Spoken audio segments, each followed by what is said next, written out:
The topics and opinions expressed on the following show are solely those of the hosts and their guests and not those of W4WN Radio, its employees, or affiliates. We make no recommendations or endorsements for radio show programs, services, or products mentioned on air or on our web. No liability, explicit or implied, shall be extended to W4WN Radio, its employees, or affiliates. Any questions or comments should be directed to those show hosts. Thank you for choosing W4WN Radio.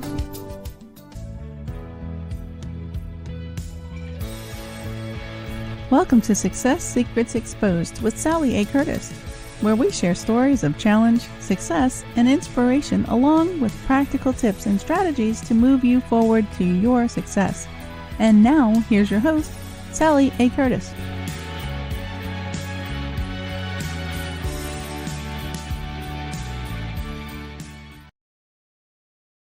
Good evening, good morning, and welcome to another episode of Success Secrets Exposed. Super excited to have you here. Thank you very, very much.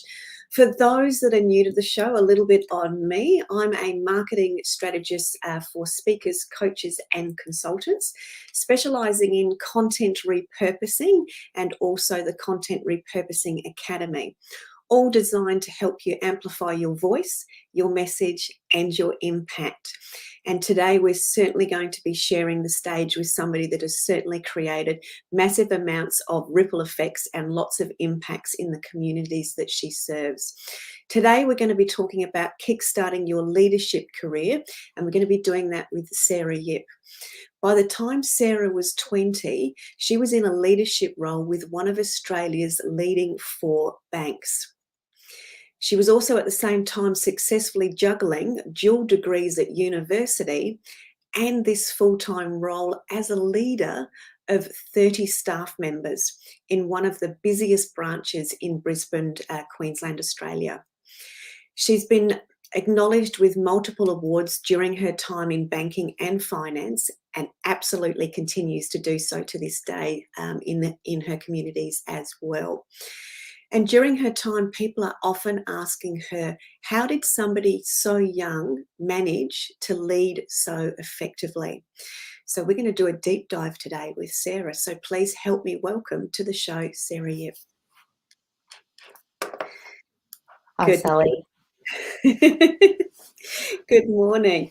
Well, you have had a phenomenal career and a phenomenal career as a businesswoman as well as an entrepreneur that serves and supports so many others. Can you share with us some of your backstory to your very early successes?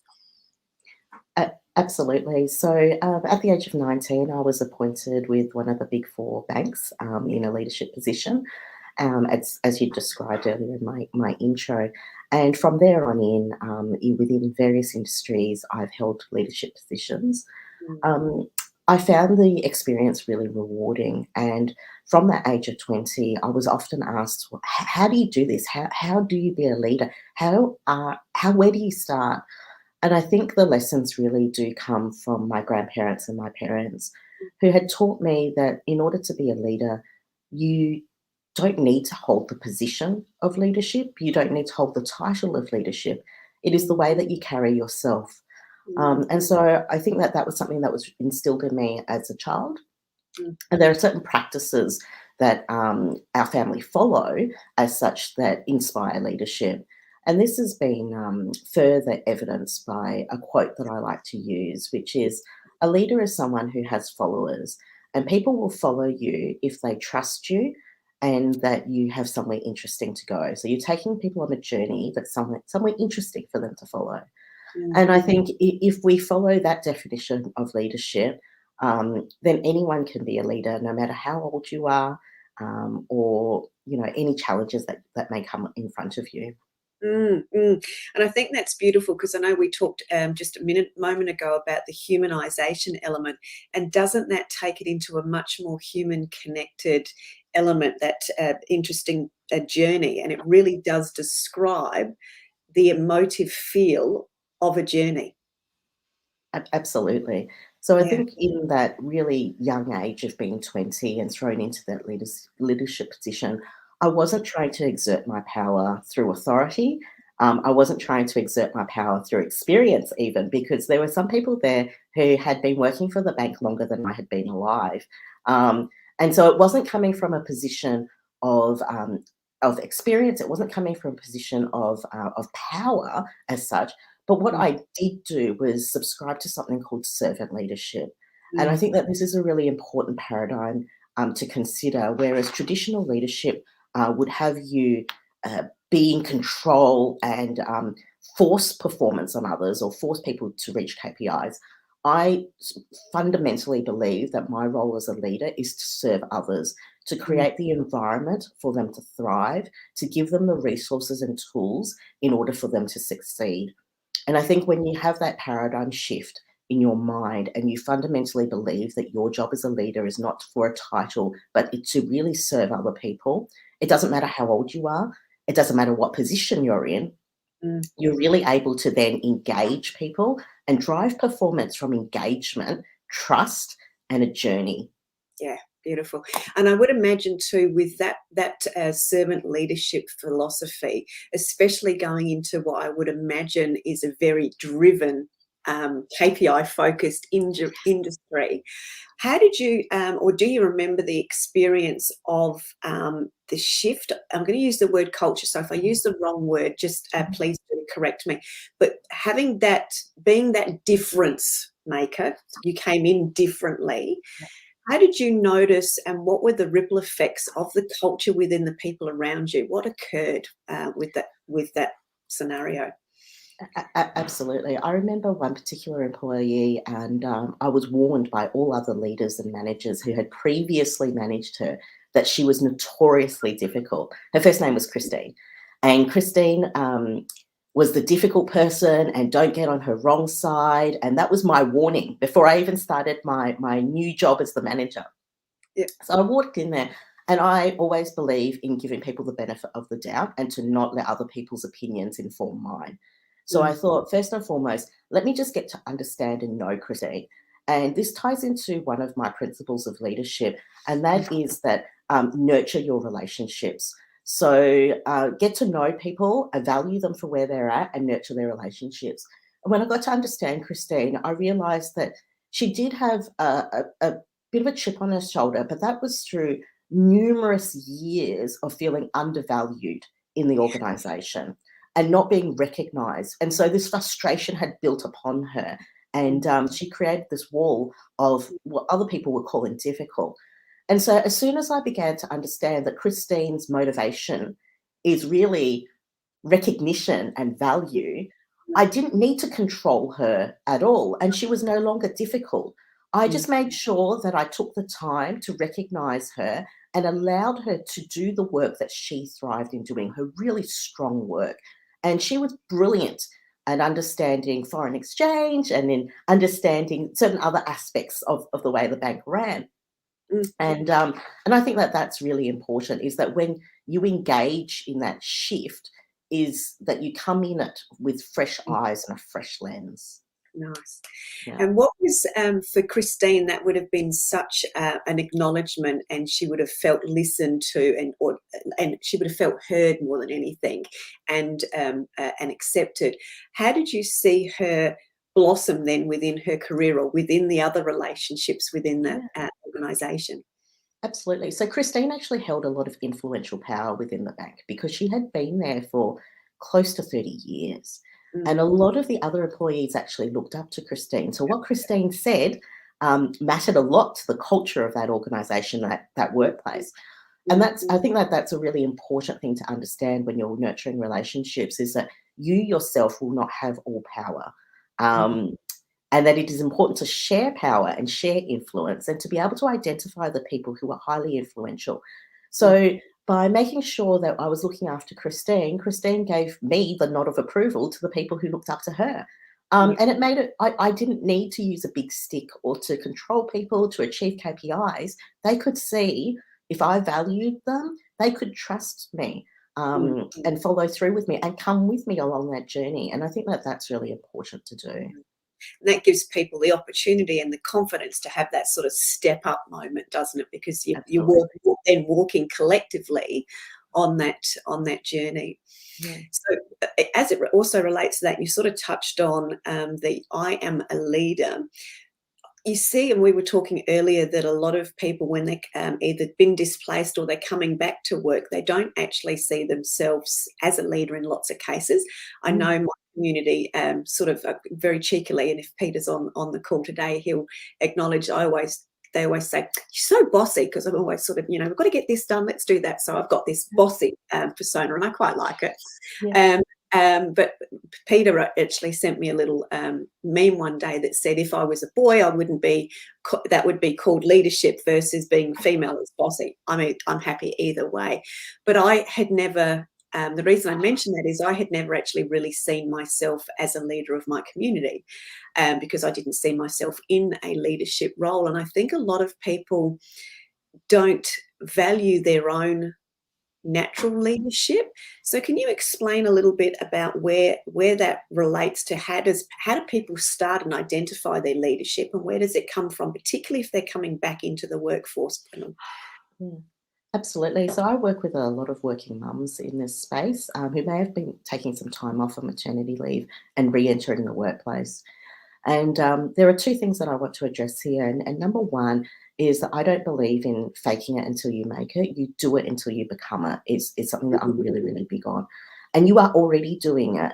As a mother in the household, you are a leader, right? You are the CFO. You are the chief family officer. You are making financial decisions. You are making decisions for other people. You are managing on a daily basis. You are engaging in time management. There are so many crossover skills in running a household that you can cross over into working in a workplace. And the two actually tie them to each other. I mean, just think conflict resolution on a daily basis if you have more than one child, or even just between yourself and your partner. So I think you can be a leader within the family. You can also be a leader within your community group. So you might volunteer. You can also be a leader within your friendships as well. And what that really means to me as a leader is, how am I carrying myself? And fundamentally what this does is it creates integrity as a part of your character, because integrity is doing the right thing regardless of whether you are being watched. And what that does is it gives confidence from other people to actually identify, hey, that person's a leader, even if they're not given the position of leadership. And so that the next time a position of leadership comes about, that person has integrity. That person does what they say they're going to do so that people trust them. They're actually more likely to get promoted. So I think, there are a couple of things that I always like to talk to people about with regards to leadership, regardless of whether you have followers or not. And if you don't mind, I'm just going to rattle them off really quickly, if that's okay. Yeah, absolutely. Lovely. Number one, you are the only one in control of you. So it's up to you to make changes. So you don't need to wait until you're given a title in order for you to be a leader. If you choose to be a leader within your life, you can be one. Number two, well-being isn't optional. And what that means is, if you look after yourself, people will trust that you will look after them. If you can't even look after yourself, how would anyone trust you that you're going to look after them, right? So when it comes time to actually have people to lead. Number three, nurture your relationships. If you are somebody who already nurtures multiple relationships really well, handles conflict really well, when you step up into a leadership role within the workplace and you have to engage in stakeholder engagement, you are already doing that because you already have that skill. So it doesn't matter whether it's family relationships, friendships, community relationships, hone in on that skill. Do it until you become it. Number four, set meaningful goals and work your way towards them. Share your goals with other people and let them know that I'm working towards these goals, and prove to people that you can do it regardless of whether you're going to be rewarded for it or not. And often when I think of somebody who does this really well, where I live in Brisbane, we're quite close to the training grounds where the Broncos train. We live quite close to them. And on a Thursday evening, we used to see Darren Lockyer out there on his own kicking goals, practicing his kicking. The rest of the team weren't there. But what I saw was a man who knew what his goal was. And his goal was to be on a winning side. And he was willing to put in the effort on a Thursday night without anyone seeing him, without his coach being there, without any accolade, just kicking repeatedly. And that just shows me, once again, integrity. But it also shows me I'm somebody who's determined and I'm willing to go where I need to go to do what I need to get there. Number five is go where expectations and demands you to perform high. What that means is go forward and do the things that are unexpected. Don't aim for being mediocre. Do things, be around people who will uplift you. Number 6 is never stop learning. Seek every opportunity to learn, which is why when you invited me along to this show today, Sally, I was like, fantastic, because it will be able to reach a lot of people to say some of these messages. Number 7 is every day is a new start, which means you don't need to punish yourself or feel guilty. It's a new opportunity to do one more step towards your goal. Got 3 more to go. Number 8. Let others know that your talents and your superpowers. What are you really good at? And I think one of the traps that people fall into is that they try and be everything for everyone. And I always just say, swim in your lane. What are you really, really good at doing? And do that. Focus in on that and let other people know that's what I'm brilliant at doing. That's what I'm there for. Thank you for inviting me to do this other thing. That's actually not my zone of genius. That's not where I thrive best. This is where I thrive best. Give me opportunities for this. And the more people you tell, the more of those opportunities will turn up. Yeah. Number 9 is communication is about understanding and respect, not necessarily agreement. And this is the one that I find a lot of leaders struggle with, is that when they first step into that leadership position, they're aiming for agreement from everybody. Not everyone's going to agree with you. So in your steps to becoming a positional leader, and you're here practicing in order to become, I would suggest get comfortable in feeling uncomfortable with disagreement. Yeah. Because we're going to feel a little bit of disagreement with other people, but we understand that communication is about understanding and respect. Yeah. And then the very last one is live your life in a way that serves as an example for others. Mm-hmm. And if we do that, regardless of whether you are placed in a position of leadership or not, you are already a leader. If you do all of these 10 things, you are already a leader within your life. Yeah. Absolutely. That's brilliant. I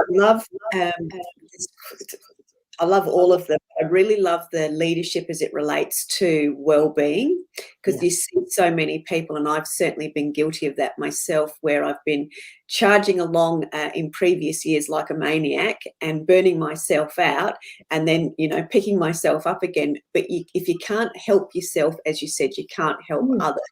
And that was a really, really big lesson for me in my sort of early 30s, because I was stuck in that cycle of having to be everything to everybody, because that's what I thought I needed to be, and then that then became burnt out, and then had to really, really transition and understand what were the fundamentals of serving me first, and getting in some new habits to actually correct what I would now deem as my bad behaviour.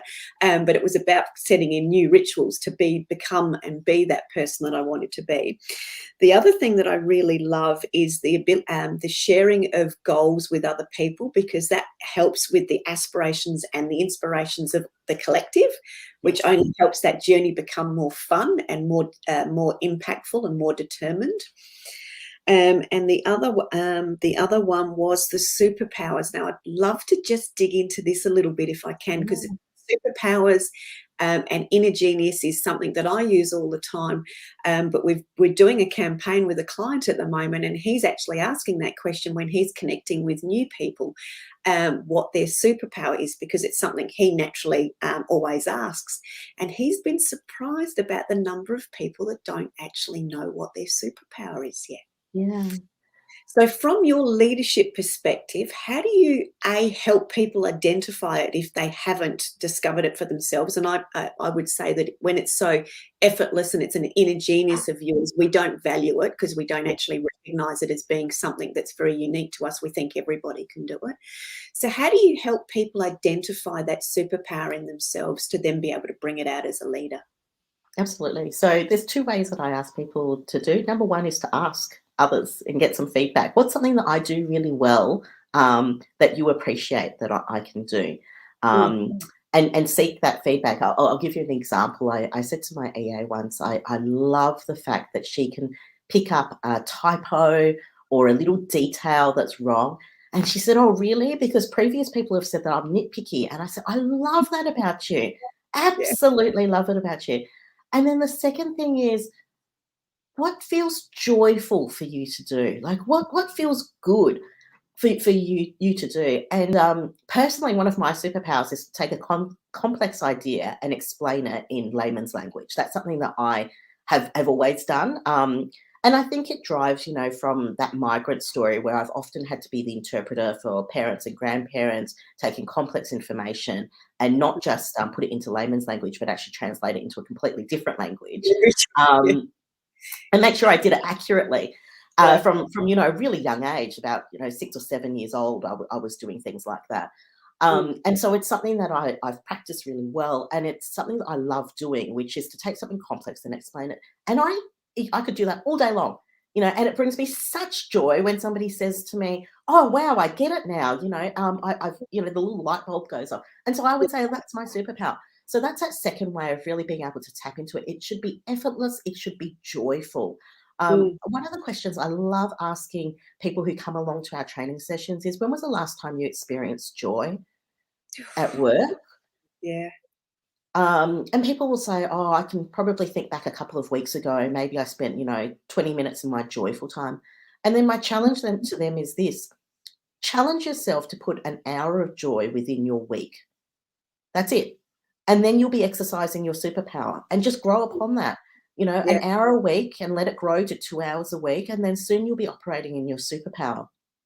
But I don't know why we spend so much time not in joy. I really don't, Yeah, it gets into that slipstream, and Peter that's just put a comment. That's one of his mantras, is helping people find the joy after retirement as to what their next adventure is. And a lot of people don't have that little bit planned out. And Shane that was just on, I just saw his message come across around integrity, etc. as well. So thank you to both of you. I think I'd really like for you to talk about some of the additional paradigms that are particularly going on in the leadership space as it is at the moment, because there's so much change that's going on. We're hearing terms, and I saw the same term on your website, that leaders are being asked to do more with less, and that there's the capability gaps because people are sort of in that offline and online world, or the hybrid world. What are you seeing as the fundamental paradigms shifts that are occurring, and what can people perhaps do about that, or at least start by acknowledging it? Yeah, absolutely. So the term that I often use in the world that we're living in at the moment is one that was borrowed from the Iraq War, which is VUCA, which stands for volatile, uncertain, complex, and ambiguous. And this is the world that we're living in at the moment. There's not a lot of certainty. A good example is we don't know when we'll be in lockdown again in some places in the country, or for other people, it's when will it end. There's no certainty around that at all. And it is ambiguous because, previously there was very clear structures and rules. You would turn up to work and you would do work at work, and then you'd come home and you do home life at home. And suddenly now those lines are blurred, and blurred potentially for the first time. Last year, when the pandemic first started, we created a little project called Leaders Lounge. And the reason why we did it was because we could see that our clients were struggling. They were struggling with the concept of remote leadership. They were struggling with having to do more with less as organizations started to downsize and remove senior leaders. And when the project was only supposed to be around for 6 months, and when we were letting everyone know, look, we'll be drawing this to a close, we were met with, no, please don't. Don't leave us in the lurch. And I said, well, what is it that we're giving you?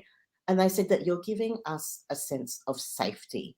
We feel safe when we can go to the lounge and know that we can call you up and engage in a Leaders Ask session, and we can just ask you a question and you can give us a little bit of guidance. We value that we can have an on-demand coaching session, that we can schedule in a call with a leadership coach or mentor and know that we can work through some of our problems and not have to be alone in this journey.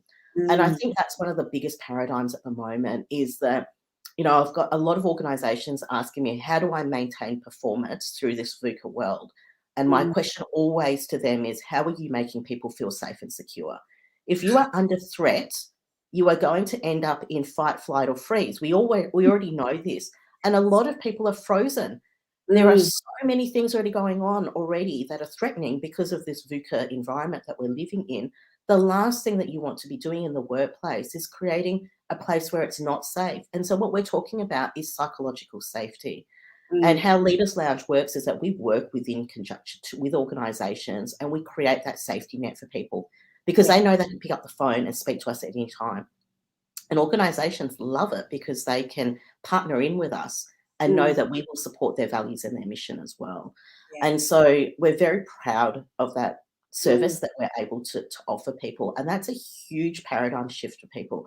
I'm always saying to organisations and leaders right now is that it is not about driving productivity. It is about driving engagement and psychological safety. You do both of those things. You meet your people where they're at and you engage them where you're at. You offer them the right amount of flexibility for their lives in a really human sense, coming from that sense of empathy and understanding. And then you couple that with a sense of safety at work. Your people will perform. If they're too busy thinking about, oh, this threat's going to happen, that threat's going to happen, I'm going to get blamed for this, nobody's going to pick this up. If they are busy thinking about all of those other things, they're not going to be thinking about work. So it's not brain science. I always tell people that. Just meet people where they're at. Yeah. And that sounds so beautifully logical. And when you were going through the threat elements, that was really hitting me. I could really feel the negative impact of that. And I can imagine when you first asked the question, which is that, tips them out of the apple cart at the moment, they've come to you as to, how do I get, performance? We're in that drive mode. And then you switch it and ask them, well, how are you making people safe? I can imagine you get some significant blank looks, but I also then imagine you then have the penny drop. Absolutely. Yeah. Absolutely. So the penny drops, there's a trifecta that I work with. It's engagement, trust, and safety. You do those three things for your people, and it comes back to that very first quote that I used about leadership. Leadership is about ensuring that people trust you and that you're taking them on an interesting and safe journey, right? So people will follow you then. It's not that difficult. And a leader's only somebody with followers, right? And so if we come back to that and just really fundamentally ask ourselves, how am I engaging with my people? Am I doing the things that make them trust me? And then lastly, am I making it safe for them to come along in that journey? You do those three things, people will perform for you. It's not complex. People are always asking me, oh, what kind of incentive program do I need to use to get my people to perform? And I'm like, no, it's not about the incentive program. And I think that what's wrong with that idea, if you believe that you need an incentive program for people to perform, is that you believe that people don't want to work for a winning organisation or a winning team.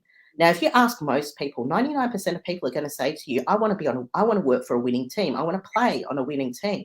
And so if you already understand that, they don't need that as a motivator. What they need is for you to create an environment that's safe, that they have the resources and tools that they need.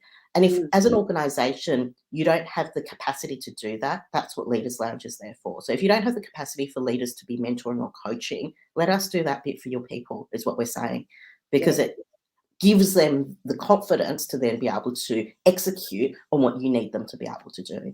Yeah, beautiful. And that it's interesting with the incentive where we sort of default back to those traditional habits that are no longer relevant in this VUCA world that we're going into. And again, it's very, very heartfelt, and it's also very, as you said, empathetic, and it's understanding people, but it's giving them the tools in the environment to be more of their better self, to shine more, to come along on the journey. And that, I would imagine, and you would see this, where you'd start to see people coming on that journey, and then that collective just gets bigger, and the collective gets bigger, and you've got more of these people, and that's how I imagine that these huge cultural shifts change for the organisations that you work with, which really stems from your original leadership position back in your 20s, where you actually went in with this and started to create that culture change, and it really has been, I suppose, I'll call it your trademark, but it's the essence of who you are and how you demonstrate that brings everybody else along on that journey with you, which I can imagine. No wonder you feel so much joy every single day. I absolutely love what I do. Yeah. Watching the Olympics and the marathon runner with Dubler, I connected with that moment so well when he was cheering along his teammate, and because he knew he had a chance of winning. And the reason why I connected with it is way before it even became a job for me. That's what brings me the most amount of joy, is seeing other people succeed. Like when they can get to where they want to go in life, and I'm alongside them, just making sure that, you stay on track and you keep on going. That just brings me so much joy. Yeah. And tell me a little bit more about the organisation. So I'm going to go back to the organisation that you've built, because there's very much a very big stamp of you, especially as just reading on the website, 80% of your staff are mums returning to work or older women with unique skills. So I'd like to sort of talk about that, because to me that's the whole, inclusive diversity, again, getting everyone to shine in their own inner genius. So I'd love to talk a little bit more about that, and then come back to some of the elements around the lounge as well, the leadership lounge as well. Yeah, absolutely. So we have a diverse workforce at Leaders Lounge and at Keys, my other business. And the rationale that kind of sat behind that is people have different skill set, and it allows us to serve our people better. So our organisations, or our clients, better. And a lot of people have come to me because they can see how people within our organisation thrive, and said, is there space for me too? Because, when you see other people happy at work, you kind of want a piece of that. You want to know what's going on over there. Yeah. And I think, what they often will say, oh, but I've got to be able to pick my kids up from school, but I'm the primary caretaker for my children. And I said, that's fine, because we work on a way where we have flexible workplaces, and we do a go slow during school holidays, and you choose the hours that you work.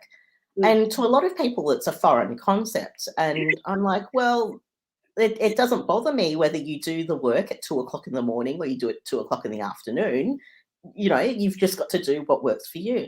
And we've got global staff members who are based in the United States and Canada, and the UK. And once again, they're probably working while I'm sleeping. It doesn't bother me at all, So I think it's that concept of asking yourself, do I have the people on the bus that can do the job, and are they in the right position? So that's a quote out of Jim Collins there from Good to Great. Right. Yeah. It's about getting the right bus on the people, the wrong bus off the people, and making sure that the people who are on the bus are in the right seats, right? And it's less about, micromanaging to the point where you say you have to work between the hours of 9 to 5. Yeah. And then the other thing there I think is really important is that we've got a team member who is recovered from an acquired brain injury as well. And so there are some days he can work really, really well, and there are other days that he can't because of the symptoms of his condition. And I think it's about understanding, and building in flexibility with deadlines, and that, we work on a bit of an 80-20. We assume that there'll be 20% of the time that he won't be able to perform, and we build those deadlines in and around that so that we can meet our clients' deadlines. So I think it's about being flexible in that space. The other thing as well that we do is that we hire a lot of people who are long-term unemployed through no fault of their own, but through ageism. And I find that mature age workers, and it's surprising because you only need to be over the age of 45 and you're mature age. And I'm just like, oh, I'm not far off that. And they come with a wealth of experience, so much experience, and it's so untapped. And people make all sorts of assumptions about mature age workers, which are wholly incorrect and untrue. And they pick up the slack during school holidays because they don't. And then what they do is that they then take time off, sometimes to travel, so extended leave off. And so it's about making it work for your organisation and having that flexibility. And for us, it was about dropping all the rules.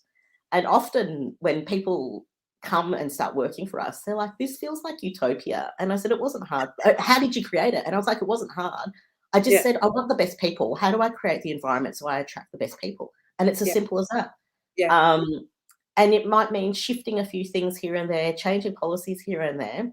And it works because people will work if they're given the right environment.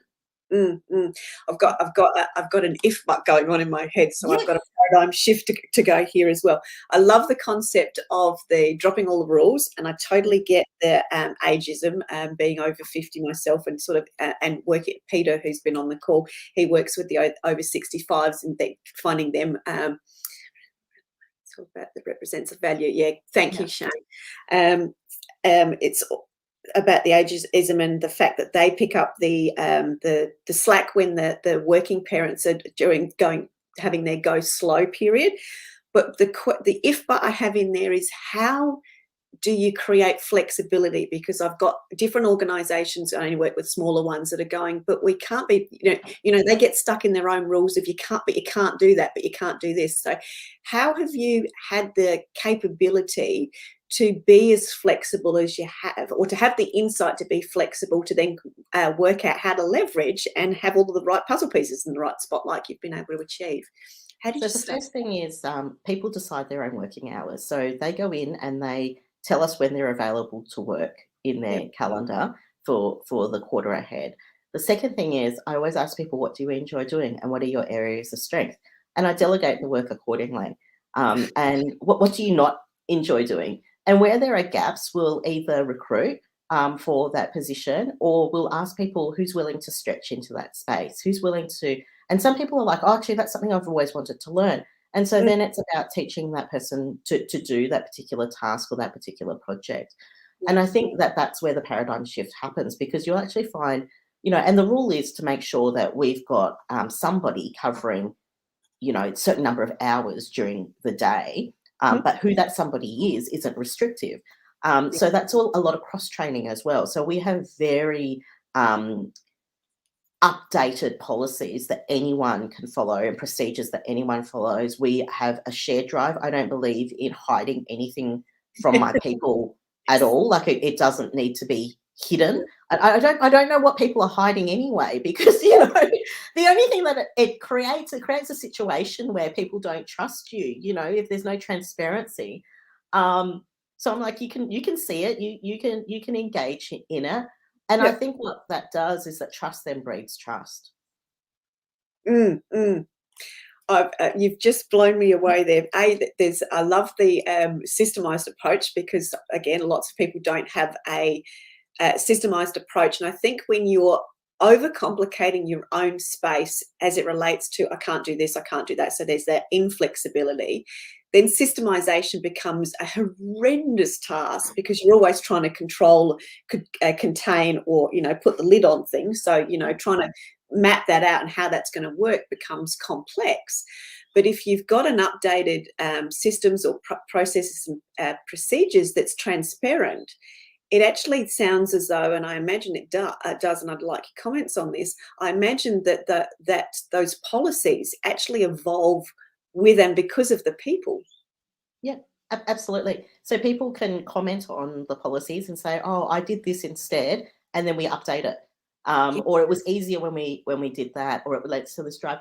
I love to travel, Sally, and the past 18 months has been horrendous, because it's the longest time I've gone without being on a plane since I was 18. The longest I'd ever not gone on a plane since I was 18 was 3 months, and so this past 18, 19 months has just been wow.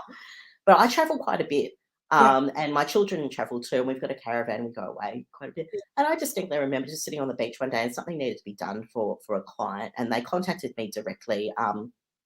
Picked up the phone, I just had a quick chat to them. I needed something done. And so I just sent it out as a group text message to my team and said, who can pick this up and do it? It's already on the shared drive. Just follow the procedures.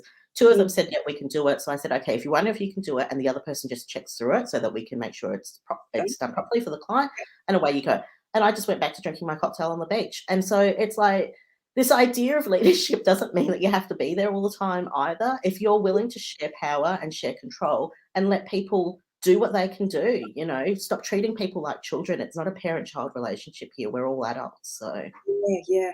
And I love the your definition or the definition of transparency too. So everything's all in the one spot by the sounds of it, where everyone can access it. Everyone knows that knows that each other's got their backs. Everyone will step up to be of support.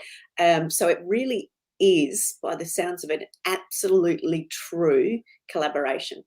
Yes. And part of our organisation is a profit share model. Because I don't believe that one person should take home all the profit. It's a collective model here. So we do a profit share as well as part of our organisation. And I think, so many organisations are rigid and structured in such a way that they're, it's not about incentivising for incentivisation's sake. It's showing value that you helped build this organisation too. And I want to share a part of that with you. There's a beautiful story on Upworthy just this week about a gentleman who received a call from his landlord from many, many years ago. And the landlord wanted to know what his current address was. And he thought it was strange, but he gave it to him anyway because the landlord was a fairly nice man. And a couple of days later, a cheque arrived in the post for $2,000 something. And it came along with a note that said this was the portion from the sale of the house because you contributed to paying the mortgage on my rental property that I've now sold. And he didn't believe in taking all the profit because this person had contributed to the value of the house during that period of time. And that's something that really speaks to me, because I think most people, we don't work for the title. We don't work for necessarily the money, right? It's what it is that we're working for is our ability to be able to show our value to somebody else. And when other people see that and reward it in some kind of way, I think that's what we're asking for. It's not difficult. Yeah. And it's, as you said, connected, it's humanized. Yeah. I've got so much feeling in our conversation. So thank you very, very much. I'd love for you to share a little bit more, especially around this being of service and more from the invitational perspective as it relates to the Leadership Lounge. Obviously, you've got lots of different clients and organisations around the world, and we never know who's going to be listening and or watching this later down the track. So can you just share a little bit of the invitational story as it relates to the Leadership Lounge, please? Yeah, absolutely. So anyone can become a member of the lounge, and what we do is we provide people with 3 core things. Number 1 is connection, so genuine connection to each other. And just the other day, I had somebody dial in on Leaders Ask saying, look, I'm really frustrated. I haven't been able to get the promotion that I've been after for 5 years. She worked in a really, really specialist industry within a science STEM kind of field. And she said, I don't know who to go to say, look, I need to look for a new job. And I said, let me just put you in contact with our recruitment agency that specialises in that space. Gave her the details, and that was it. She was on her way now. And so that's what we can do, right? Because I believe the lounge is a bit like a family or a community where we can all come together and feel safe and just share each other's knowledge. Yeah. And then the second one is to be able to feel supported throughout your career. And I speak to quite a number of people who don't feel supported in the workplace and hold a lot of responsibility and accountability. And that fear eats away at them and they can't sleep at night. And one of the things that we love providing the most is on-demand leadership coaching and mentoring. And why that matters is that when something is critical to someone, you don't want to wait 3 months to go on a course. You want something done now, right? Because your boss is on your back now. And so people can book in an on-demand session, a 30-minute call or a 60-minute call, whenever they like, and they can speak to us. As long as you're a member, you can speak to any one of us, and we'll work through the problem with you. We might not be able to come up with a solution, but we're there to listen. We're there to bounce off a couple of ideas, just so you feel a little bit more confident before you go ahead and present a solution or a business case to your boss. And then the third thing that we do is that we provide a space for people to learn and grow. And that's, we connect people through to our programs, and people can jump onto a workshop, one of our events or a learning program, and really start growing in those spaces. And no, please go ahead. No, I was just going to say, I think it's so important, and I use the term when I'm speaking about giving people forward movement.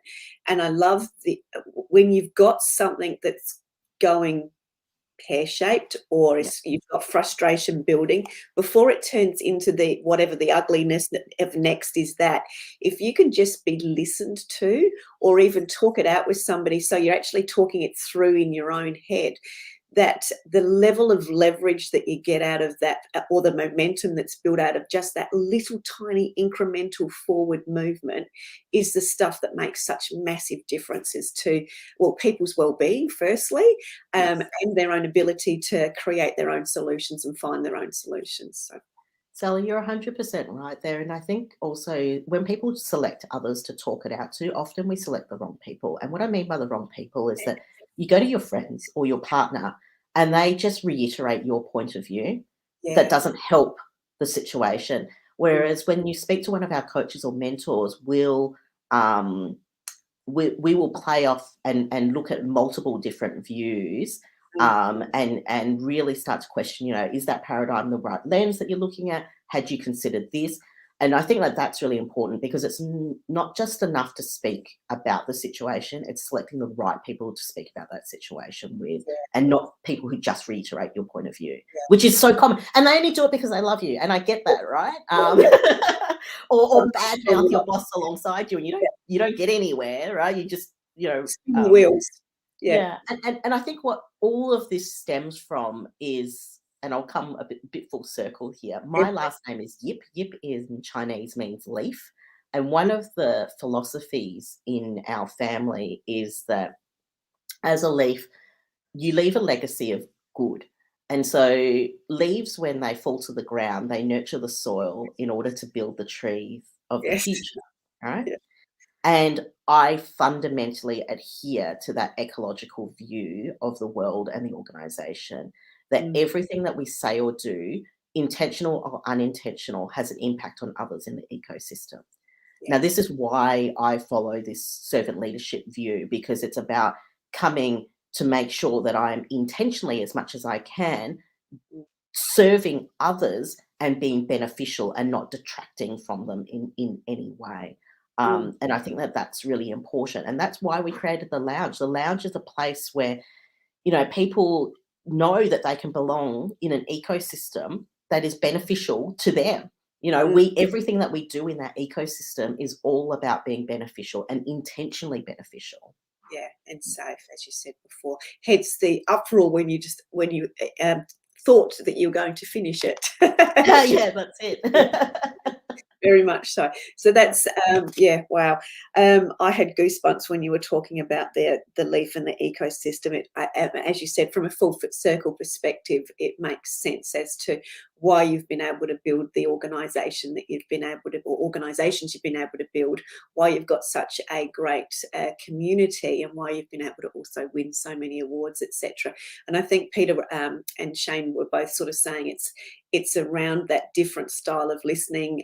It's about finding our tribes. It's about finding the right people that have that forward movement. And in the lounge's case, it's giving people a place that they know that they're not alone, where they are going to be listened to and heard, that is safe for them, with people that have got the right intentions from the very, very beginning. So, thank you very, very much for sharing that. Is there anything else that we haven't covered that you would really like to share with the community and the audience just before we get towards the end? Yeah, so I think we've covered off on quite a few points there, and the one that I really want to just come back to is the last of my 10 points in self-leadership, which is that we should just all live our lives in a way that serves as an example for others. And that, as I said, my last name there, what it means to me, and the legacy that I wish to leave.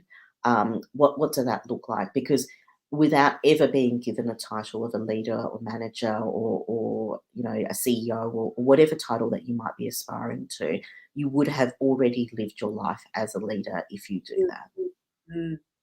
Beautiful. Thank you very, very much. It has been an incredibly inspiring conversation with you this morning, Sarah, thank you. Lots and lots of words of wisdom. You can certainly get in contact with Sarah, and we'll have the links going out across the social media and onto the radio show blogs, etc. So you'll be able to pick that up on the YouTube channel, the radio station channel, as well as the podcast. Sorry, got a mental blank there for a minute. So we'll have all of those relevant links so people can check you out and find more about you. But I can't thank you enough for being so open and sharing so much with the community today. Thank you very, very much, Sarah. Thank you for inviting me along, Sally. I thoroughly enjoyed it. Lovely. Thank you. Thank you very much, everybody. And we will look forward to seeing you next week on another episode of Success Secrets Exposed. Till then, have a fantastic week and stay safe. Take care. Thanks, everyone. That's it for this week's episode. Thank you so much for joining us. I trust you got some inspirational tips to move you forward. See you next Thursday at 7 p.m. Eastern for more Success Secrets Exposed.